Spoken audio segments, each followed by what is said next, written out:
Everybody, welcome to the Lakeshore Fab Lab 101 series. Today we're going to discuss designing stickers and other graphics for our Roland vinyl plotter. It's a pretty large machine at the Fab Lab. It's a Roland SG-540. If you want to Google that, you can find some resources on it. I'll show you a picture of it real quick. So this machine right here can print banners, stickers, t-shirts, any kind of printed graphics. So you want stickers for your business, you want banner for an event or your business, you want, maybe have an event for your church and you want to make like, a half a dozen shirts for volunteers or something like that. Or maybe you're going on a family camping trip and you want to make family camping themed shirts. So this machine can do a lot. It's a power horse machine. It's used in a lot of industry applications and legit sign shops. Oh yeah, you can do car wraps. It does static clings too. So if you want to put stuff on windows, but it'll be able to take it down, you can use this like static cling material. And like I said, t-shirts and other heat transfer fabrics. So be it bags or suitcases or whatever you want to heat transfer stuff to. It's not like screen printing, if you know what that is. It's a little quicker. This machine is a good way to make maybe 6 to 12 shirts. I wouldn't do much more than that, otherwise it's going to take you a long time. But it's a good way to make a low quantity of shirts. So today we're going to focus on stickers and decals. All these applications transfer between all these other things. So something like a banner, super simple, right? Some words and some pictures, it's square, whereas stickers can have all kinds of different shapes. So things get a little complicated with those. And these are kind of some examples that I have here. So whether you want to do just a simple bumper sticker or a rounded, like a car decal with, a lot of people have the city names or the state names on there, or you have a funny, clever saying you want to say, like the lake is my happy place, and you want to have your cutout follow the contours of that line. We're going to kind of touch on that a little bit today. Or if you just want to do another, like I said, a simple circle or a square, just you have to, in your mind, you have to think about what you want your design to look like as you begin. Let's see. So there's a lot of different software. This list will be available on our website. So real quick, I'll go there and I'll show you where this guy will live.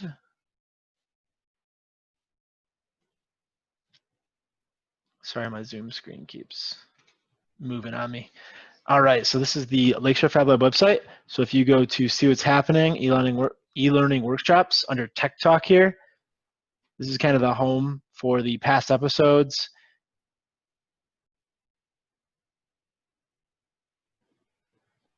For some reason, I don't see Fab Lab 101, sorry, not Tech Talks.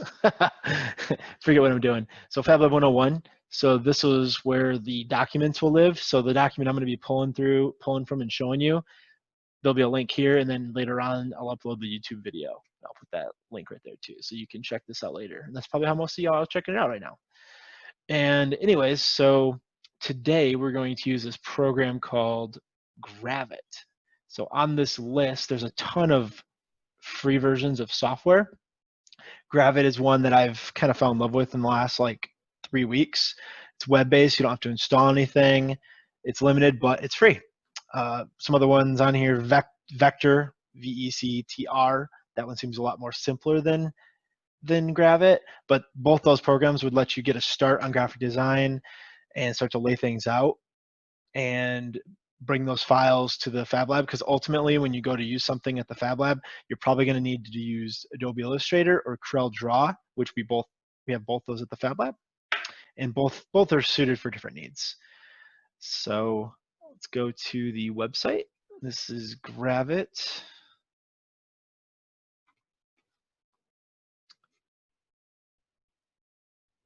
I'll just confirm. Can you type and say if you can see the Gravit screen in the chat if you are in this? So this is the screen that you come to when you open Gravit. So you can do new from templates, right? Like, so let's say you want to do a social media post, you want to do a greeting card, or you want to do a t-shirt, right? So they have actually templates when you open this up. So I'll just show you real quick because we won't focus on this today. But let's say you want to just do like a t-shirt. So it actually pulls in a template for you of a t-shirt, so that when you design your graphic, you know how to where you can stay within the bounds of the graphic. Right there. So it even shows you instructions on what to do. I can open up my layer and I can actually hide those instructions right there. Hide this boundary, and I can start designing my shirt like we're going to do today with the sticker. So let's go back, open reset. So I just did a blank default template where it's unlimited size, it doesn't matter. So just some quick layout on this machine, or on this on this software. So this is your work plane area. You can zoom in and out by holding control on the mouse wheel. And on the right side, when you select an image, it'll give you the option, like different properties pop up depending on what you select. You know, if I select, let's say this guy right here, I can change his color and his border and all that stuff. I can rotate him. I can change, it tells me what his size is over here. But what we're doing today, we're using vectors. So vectors are, I'll zoom in on this, it'll be easier to tell. So vectors are mathematical, basically computational computer jargon for what it interprets as points and lines.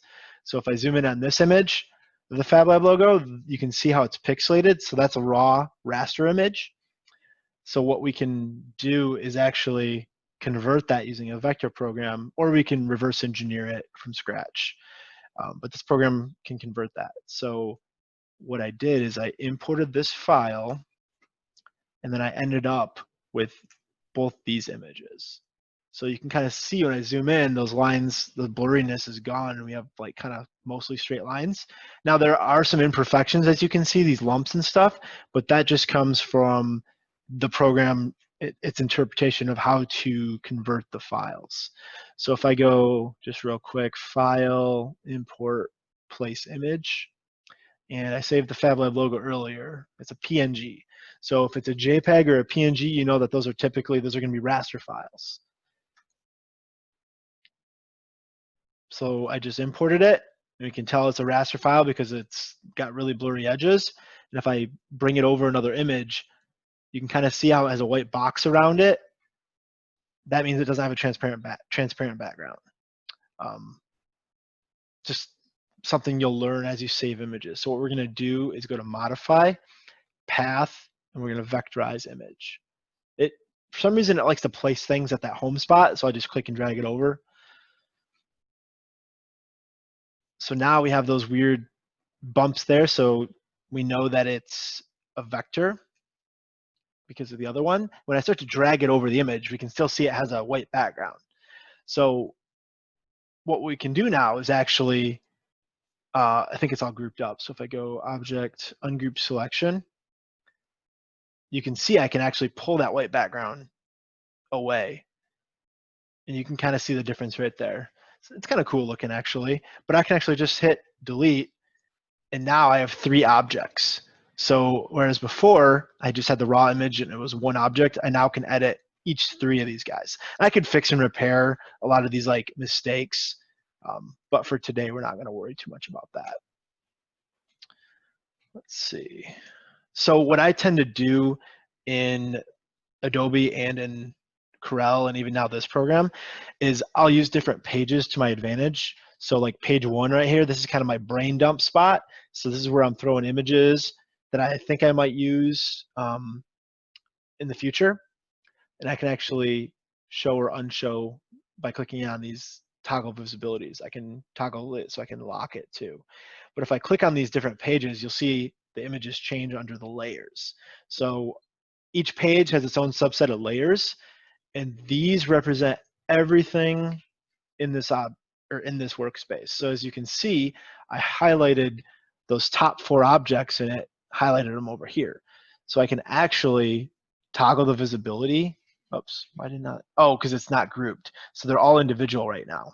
So if I right click and I go group selection, So now I can actually click and hide that group.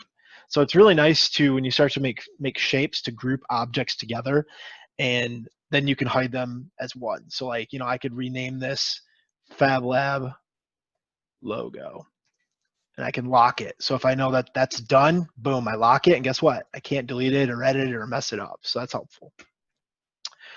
Let's go back to the presentation real quick.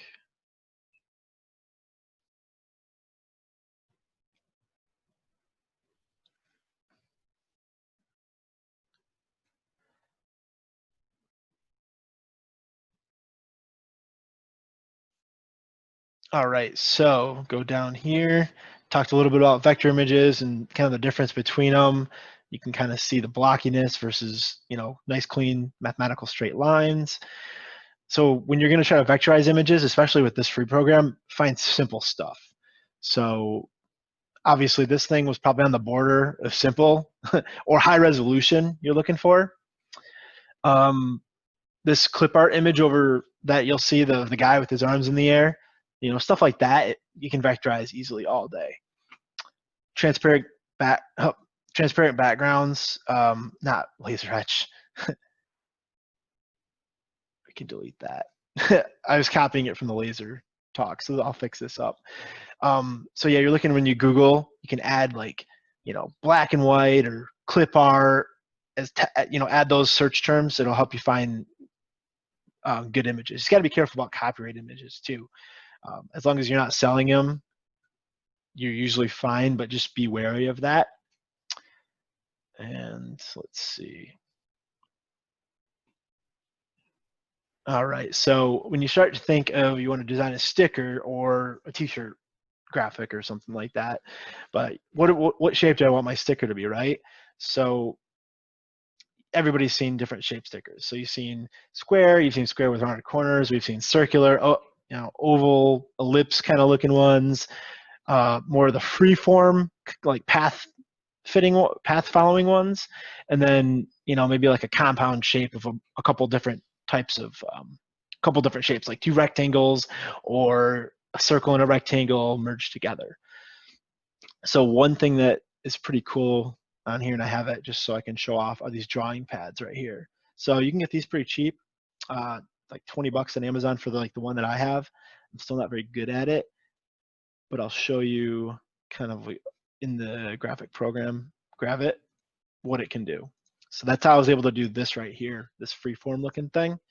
So if I go up here to my pen tool, now I hover my little stylus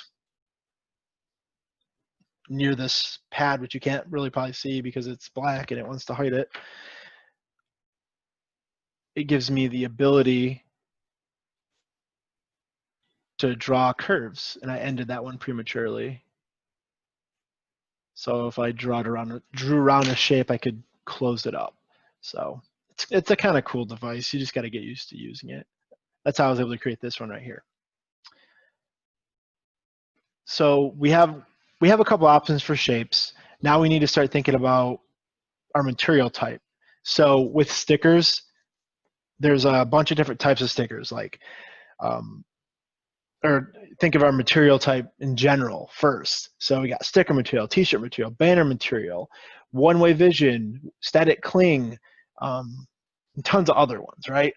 And all those have different properties. So you can get ones that have high adhesive, if it's going to stick to a brick building, let's say.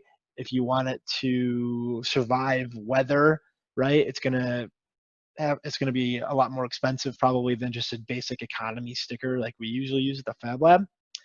And also the background color matters too. So you can buy all different types of colored vinyl. So everybody who's seen those crickets before, those don't necessarily print, but you could cut like a red vinyl shape or a blue vinyl shape out, and like the stick figure in this image, you could cut him out of black or whatever color. But what we do a lot is you'll either have a clear background or a white background. The Roland printer does not print white, so you have to incorporate the white into your back of your material backer, basically. So it can print everything, every color black. RGB, red, green, blue spectrum, but it cannot print white. So let's see what else. So we, with that in mind, we're going to work for this theoretical project. We're going to pick a white background sticker with, yeah, just a white background sticker. So like this shape right here that I imported, I thought it'd be kind of cool to have, like, I always love the Avengers, so I found a text font generator and I put that image in here. That's this right here. And then I was like, it'd be cool if like somebody was like holding the Fab Lab logo, because it's kind of like a world. So I Googled stick figure holding world, or with arms up. And this is what I found. So when you're Googling images, this background here, the checker background, usually means it's transparent. Not the case this time. So this is what we call a fake background. I actually have that in my document here, that I labeled it as a fake transparent background. Happens all the time. So that image might not work out. You might have to dig a little bit. So you can see I vectorized it, and all these items right here, they're all basically shapes that it grouped together. So I could go through and I could delete these, right, individually, but that would take so long. So thankfully, my image is simple enough. It's only like two shapes.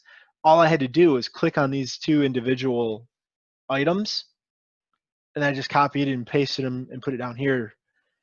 You do have to ungroup, so like all these are separate right now, but when I vectorized it, they're all grouped together, so you have to like right click and, right click on this whole thing, because it would group as one, and then go. It won't let me now, but you right click on it and it's ungroup or whatever, and then you get this. So then I have my stick figure guy. That was easy enough. Now I want to have this Fab Lab Avengers text, right? Well, creating something like this would be pretty difficult. So what I ended up doing was finding a website called, usually if I have a font that I'm trying to look for, I just end up Googling it. So Fab Lab Avengers, here we go. There's a fontmeme.com is usually the one that comes up, but just, Google Avengers font generator, and typically for anything big and popular, you'll find one. Then I just type in my text. I can choose my size. I try to max this out as much as possible. I could even choose my color, and then I just save this image, and all it is just a raw image.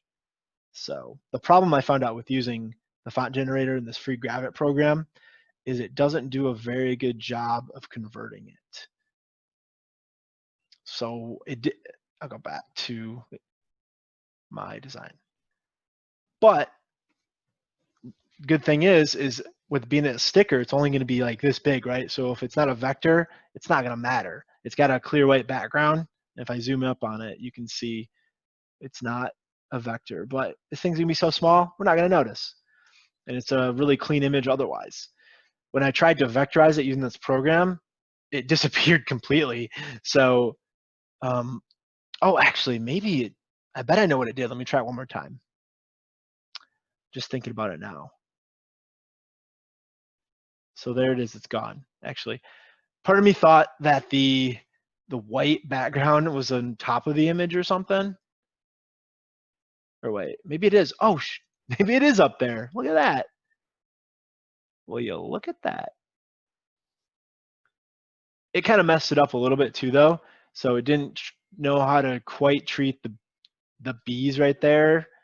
If I was doing this, I could come in and recreate those or whatever and fix them. But again, we don't need to, because it's going to be so small, it's not going to matter.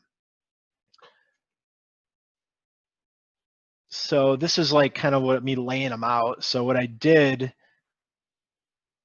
here was we'll just delete this guy. We'll start this guy over.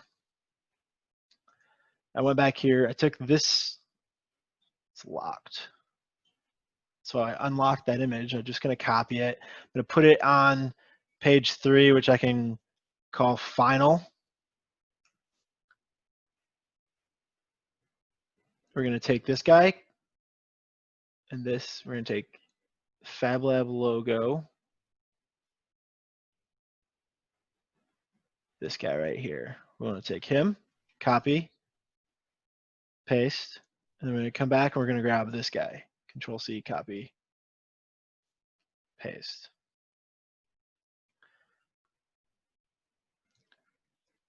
So for this, let's just do like a generic basic sticker.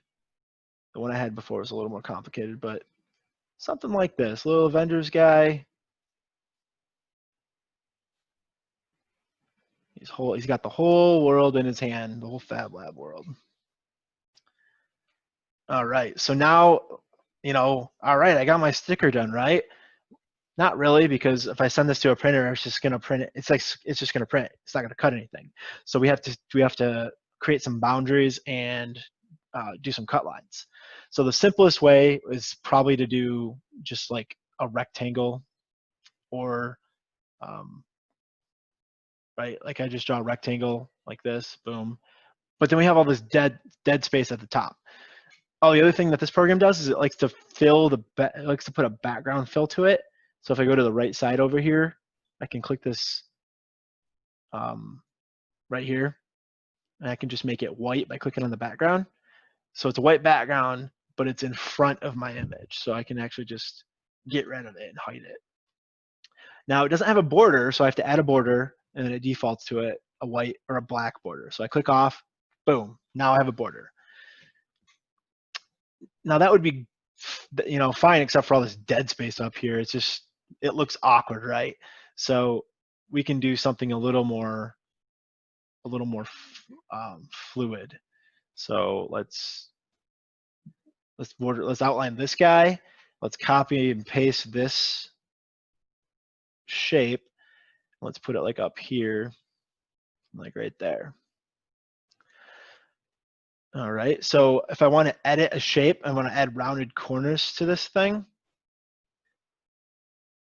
I can hit D, and now I can actually edit the corners. Notice how it does all the corners? You can actually change that. Where was it? There's a way to change it.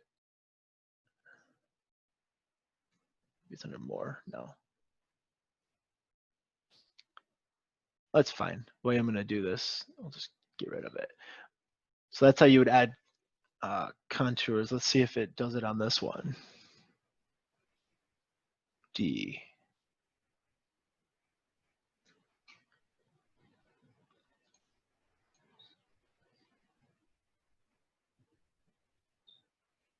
Gosh, I can't remember how to just edit the one corner. That's fine. Again, I'm still learning this program too. I did it earlier. But let's say you wanted to, merge these two together now. So let's say we get our two shapes. Let's see. I bet if I merge the shapes together first, like this, so I just undid a bunch of stuff. So let's grab that and grab this, and we're gonna do what's called a compound shape. So create a compound. There we go. So what happens now if I hit D? Oh,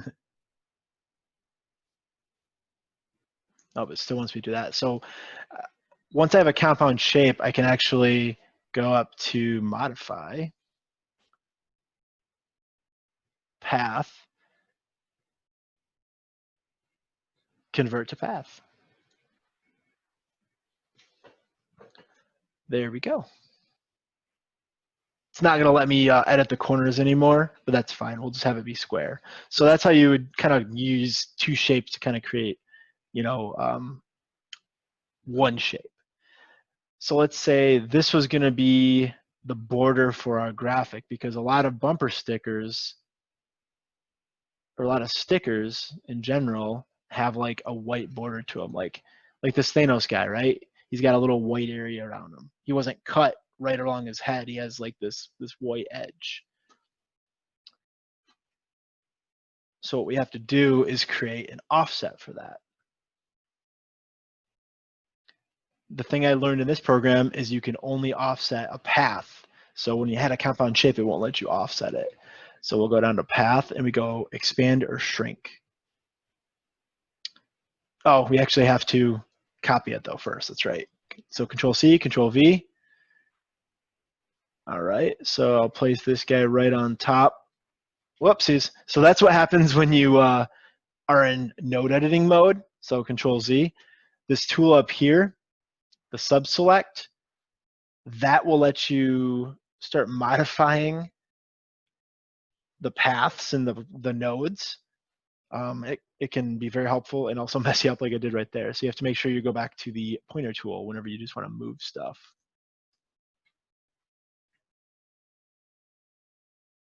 Okay, so we'll go up to modify, go to path, and we'll go shrink. So we'll go negative point. Actually, we want to go positive. So this will be our cut line. We'll go 1.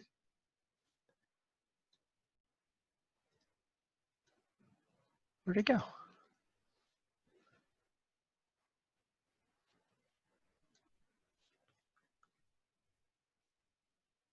So on the left here, we can see a couple different things. So we have a path right here.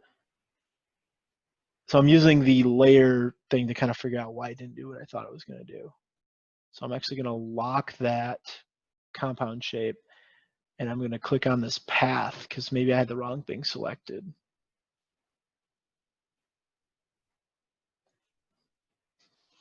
Let's try 2. Oh yeah, I did it. It's just very small. So there you go.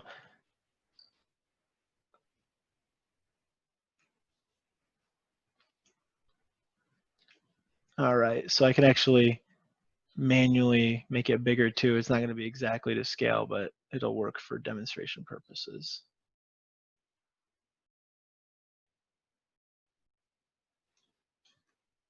No, that's not going to work.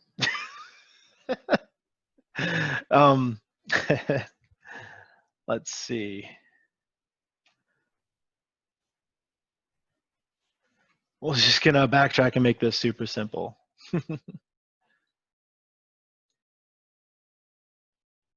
Try to get fancy, and that's when things go crazy. So I'm going to unlock that shape so I can delete that. And then we're just going to do a simple square sticker like this. Make it white. We're going to right click. I'm going to send it to the back so that it's behind our objects. I'm going to add a border to it. So now it has a black border. You can see that. I can actually hit D now, and I'll round the corners a little bit just for looks. And then there. So now I'm going to convert to path. Right clicking. I'm going to copy this. Go back to my pointer.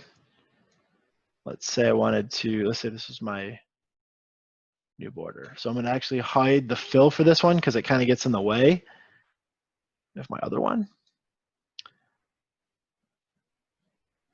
So this right here, this will be our cutout path. I can actually rename that cutout.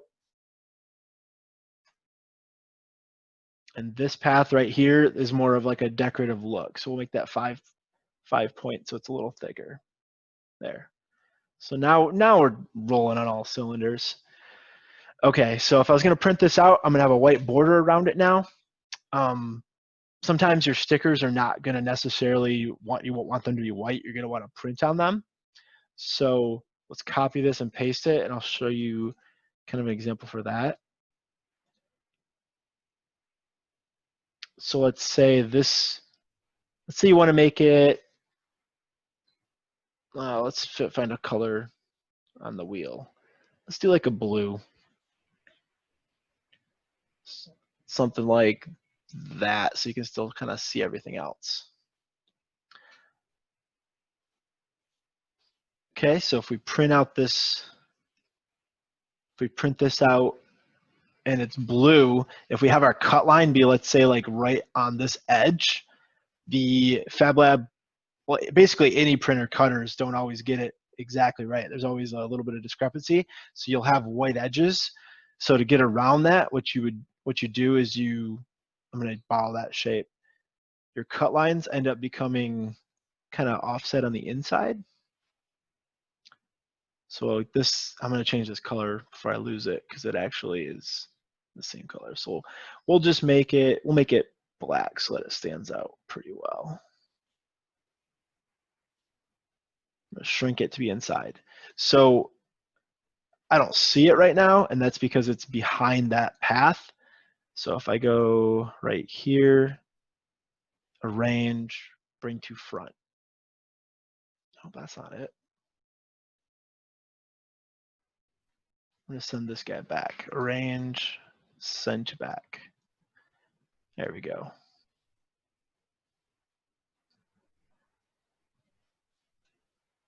See, it has that white background, so we'll just get rid of that. So fill, we'll actually hide that. There's our other one. Who'd have thought? There, so when I export this into Corel, I'll show you how we would change that to be our cut line. So that would be if you wanted to have that color background sticker, but you don't want it to bleed through so that your graphic doesn't look horrible. So let's highlight both of these guys. I'll save this real quick. Now down here in the bottom left, we'll add an export. I found there's an SVG in here, but I found their PDF actually works pretty good. So PDF and then export. So it's going to save it, a zip file, to the downloads folder. Go back here, extract this sucker.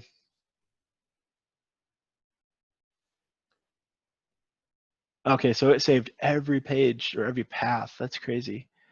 So what I have what I have to do is group my objects. So you can see that that's not exactly what we wanted. And usually I group them anyways because I like to do everything a little cleaner. But I guess we'll do that now. So let's grab these 3 objects. Let's grab this guy. These 4 objects right here. These are group. Let's hide them just to make sure. Oh, we're missing one. Missing this guy. So we'll just drag him. We'll just drag this cutout to this group. We'll call this sticker 1.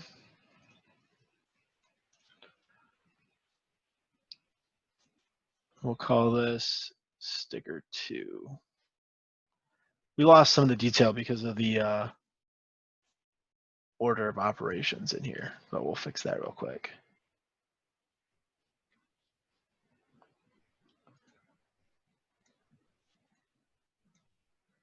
So we'll just click and drag these guys kind of up. So up on the layer, when you go to the top of the layer sheet, that is kind of the front of the page. Let's see, Fabweb logo. This guy's got to go up too. This guy's got to go up too. Okay, then we'll go back to this logo. Looks like we lost this guy, this guy. Put those up. I think that's all we lost. All right, so now we'll group these guys and we'll export this. That should work. Actually, it did it as one PDF, so that's good. So let's go to Corel. This is I was playing on earlier. So let's delete that. Go File, Import.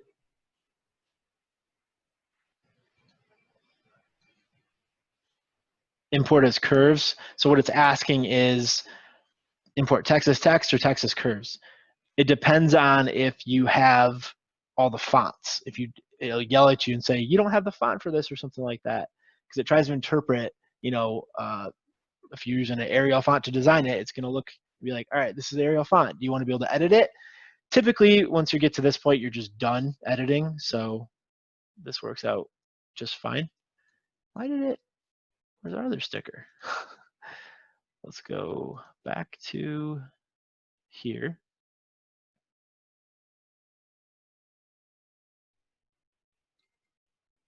Try just editing, just sending this guy. export. Whoops, not slice.